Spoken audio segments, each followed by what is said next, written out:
Hello बच्चों, good evening. Welcome to Ganit Gurukul and this is Yogesh Garg. In this video, we are going to discuss question number 3 that is from 2019 Advanced Paper 1 Section 1 and this question is based on circles.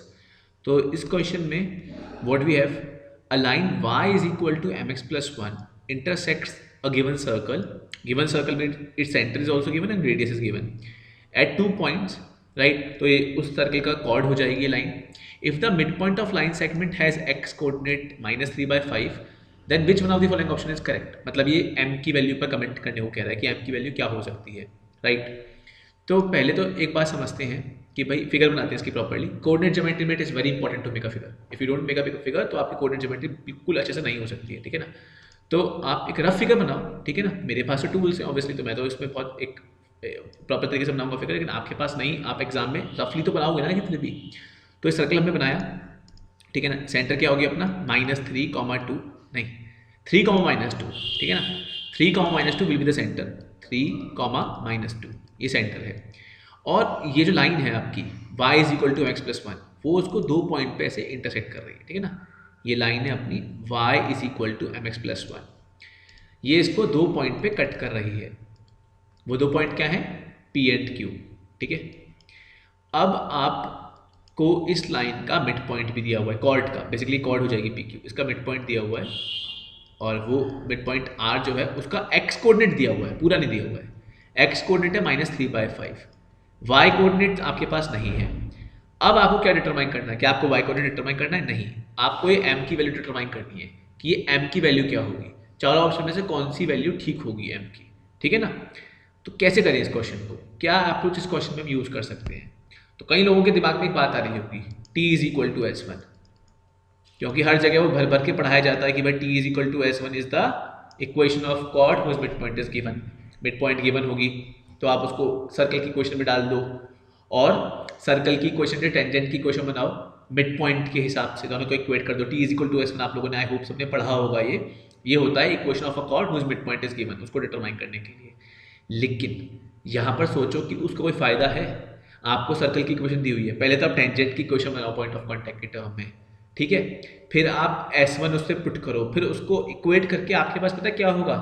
आपके पास एक equation आ जाएगी. पहली बात, आपके पास यहाँ पे y coordinate नहीं है, आपको उसको लिखना पड़ेगा कुछ y1.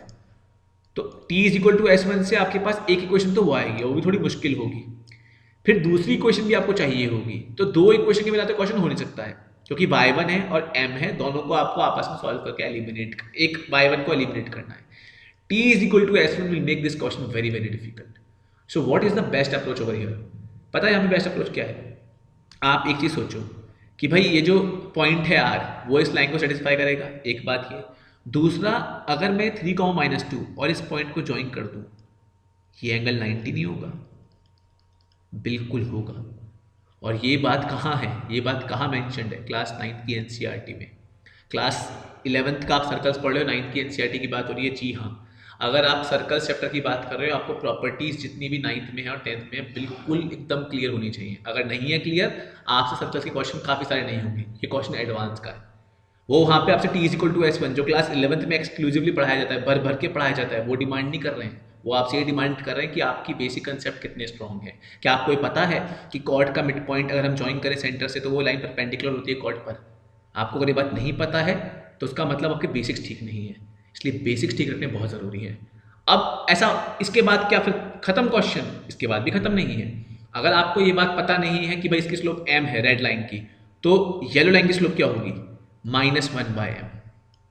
अब भाई ये बात तो पता होनी चाहिए, स्ट्रेट लाइंस पढ़ा हुआ है तो ये बात पता होनी चाहिए. ये बेसिक्स हैं, ये सब स्ट्रॉन्ग होंगे, क्वेश्चन अपने आप धड़ाधड़ धड़ाधड़ होंगे बिल्कुल क्वेश्चन.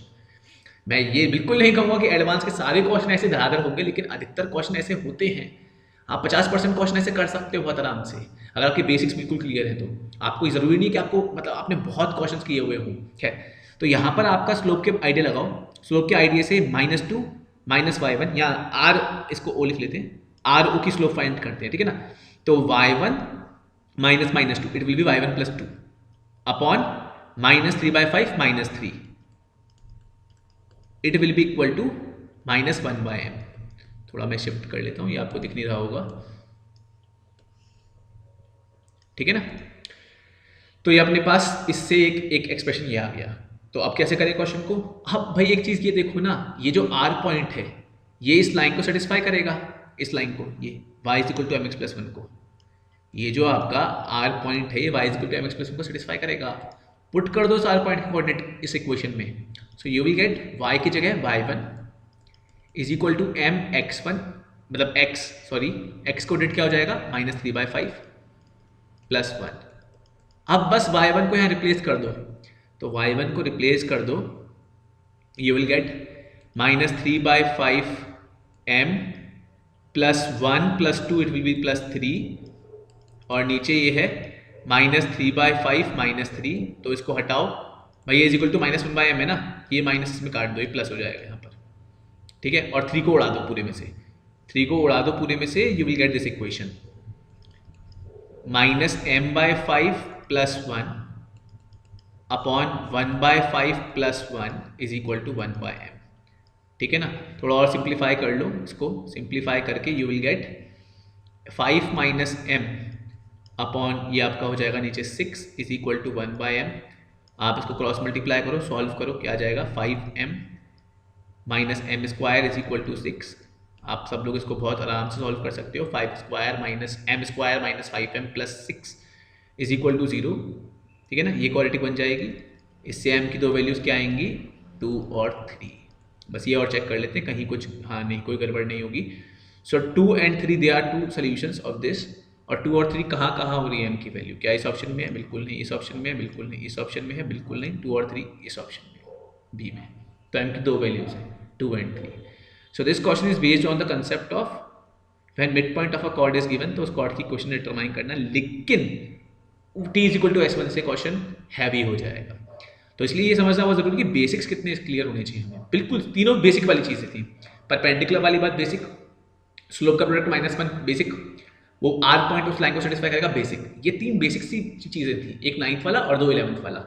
सो हमें बस अपने बेसिक्स को स्ट्रॉन्ग करना है, ठीक है ना। इस क्वेश्चन को कराने की पीछे वजह ये थी कि वो मिथ को बस्ट करना कि भाई आपको वो जितनी भी कॉम्प्लिकेटेड चीज़ें हैं वो बिल्कुल एकदम आनी चाहिए सारी क्वेश्चंस, नहीं, नॉट नीडेड। ऐसा नहीं कि आनी नहीं चाहिए, आनी चाहिए, बट हर क्वेश्चन में बस वही अप्लाई हो सकता है तभी क्वेश्चन हो सकता है, ऐसा बिल्कुल भी नहीं है। तो स्टे ट्यून्ड, और वीडियोस हम लोग डिस्कस करते हैं और क्वेश्चन भी हम लोग डिस्कस करते हैं, ठीक है ना। ओके।